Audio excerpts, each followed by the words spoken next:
Hi there.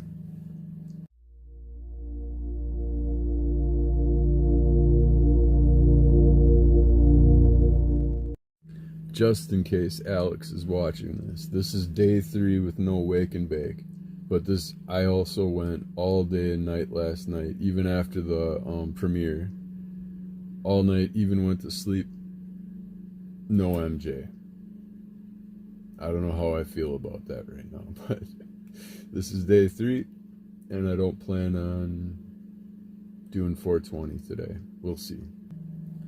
Day 3 with no wake and bake. Got about an hour and 20 minutes to 420. It shouldn't take me this long, or that it should not take me that long today to get through this. I put out a video yesterday called The Art of Stealing Someone's Sovereignty.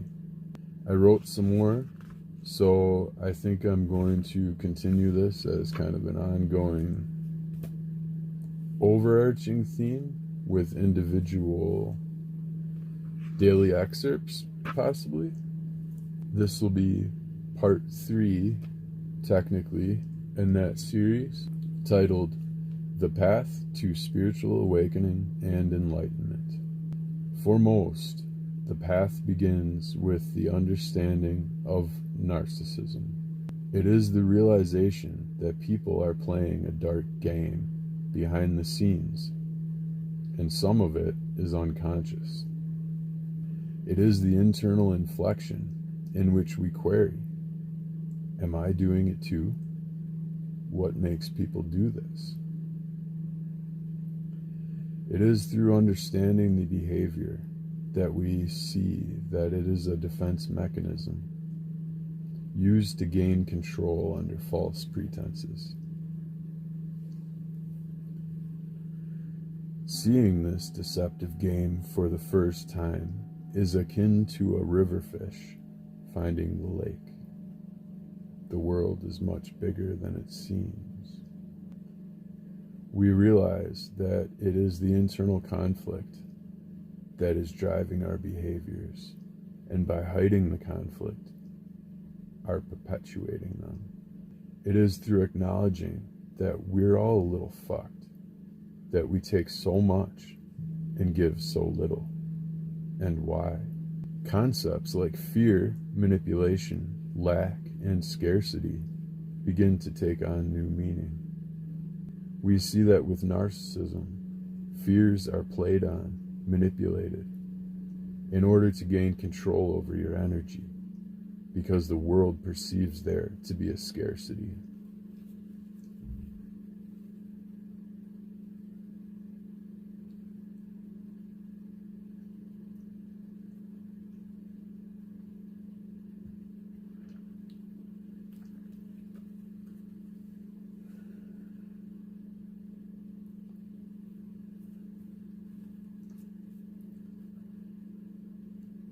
The lack of openness, love, and compassion in our day-to-day interactions perpetuates the scarcity in the world. When we open up and look within at our own behavior, we are engaging in self-love. We understand that we have a lot.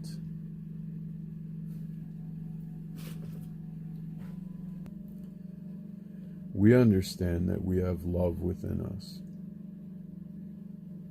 Sometimes our love gets buried by layers of the ego, suppressed in order to adhere to a certain identity.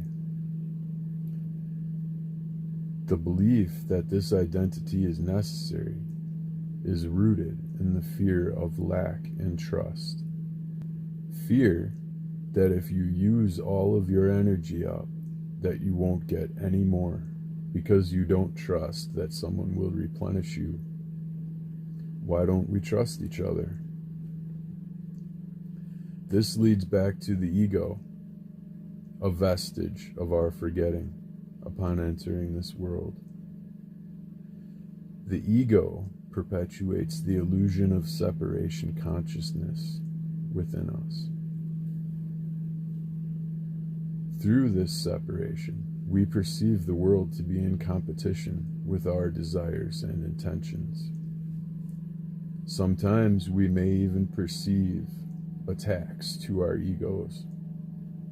If our ego thinks it is better than another ego, it perceives all other egos as potentially hostile to its success and seek to dominate or be destroyed. This is false, but one can begin to see why it has been perpetuated for so long. Perception is a function of the union of our senses and our knowing, telling us how the world outside affects us.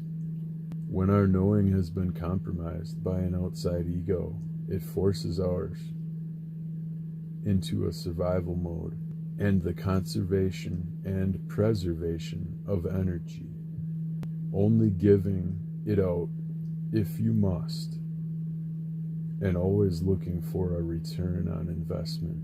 This is where scarcity-based greed can infiltrate and take root. When we expect a return or outwardly pursue a return on our spent energy, we are looking outside of ourselves for it, and we discredit ourselves for not finding it. We lose the understanding that it comes from within. We seek to take as much as we can while the getting is good. We do this to each other. We do this to each other. This is why we perceive the world around us to be hostile, not realizing that we have been tricked into being hostile to the world. Through this eye, we perceive the world as some intergalactic airport, as opposed to your local rummage sale. Religion teaches us that the Creator is within us, but that we are bad, and that we aren't a part of the Creator, having separate goals and ideas from the Creator. Separation consciousness keeps us subordinate to a Creator, whereby a single action conducted by a single entity manifests an entire reality separate from the entity. Creation is the process of life forming over time as a result of consciousness. Being separate from a Creator allows us to separate ourselves from its ideology, thereby choosing not to participate in a common good, but instead an individual ideology to achieve personal goals through an individual campaign.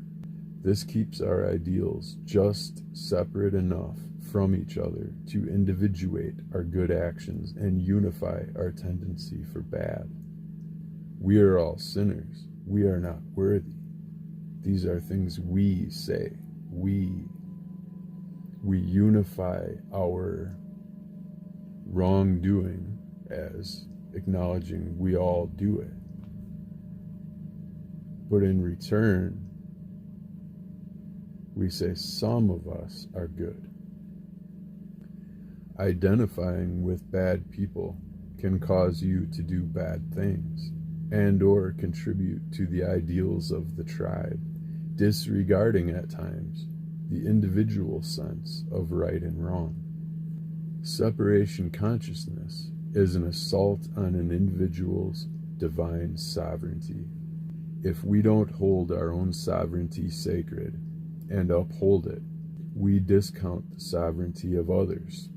In doing so, we also posture to place ourselves over others in the never-ending game of who's better than who, or who's more deserving.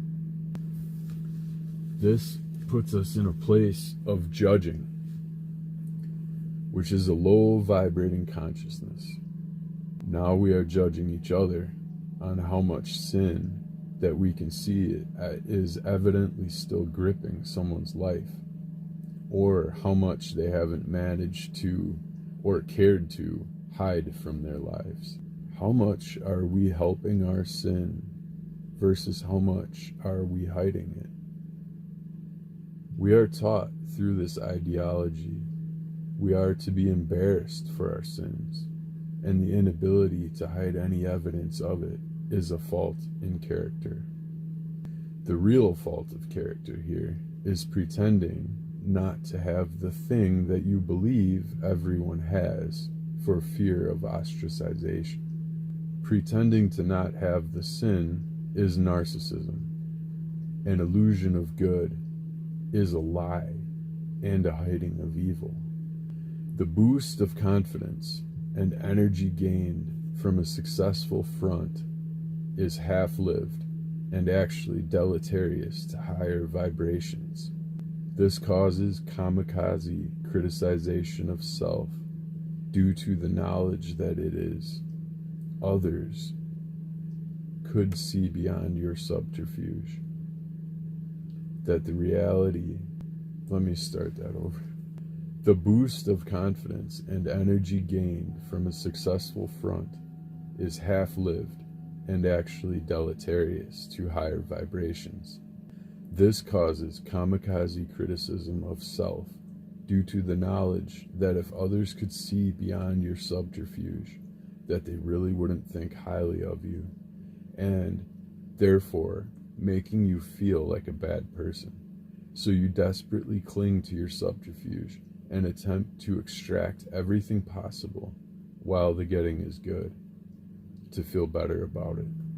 This is a self-perpetuating cycle of self-shame brought about by separation consciousness, promoting cycles of self-shame and judging others for theirs. This is the proverbial snake eating its tail, promoting no good in the world. We learn to hate ourselves and hate how the world works. We learn it through participation in this ideology.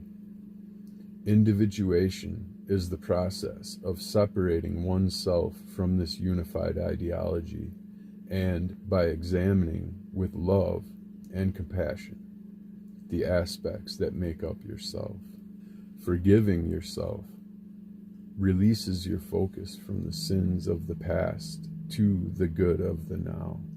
If one is focused on past actions being bad, they will tend to assume they must try harder to be good.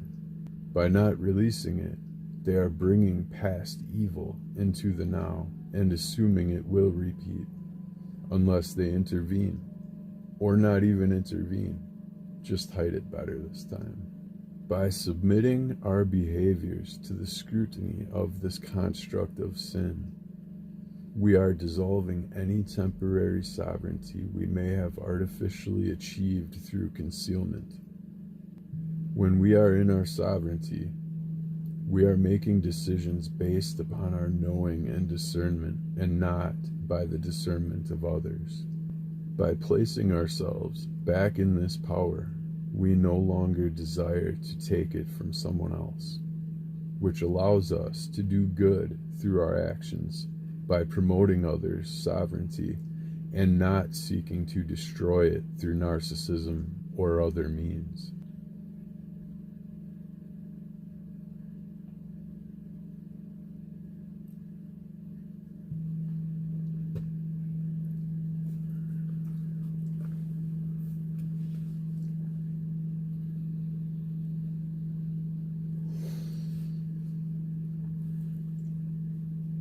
In keeping our decisions as our own, being generated from self and not an outside actor,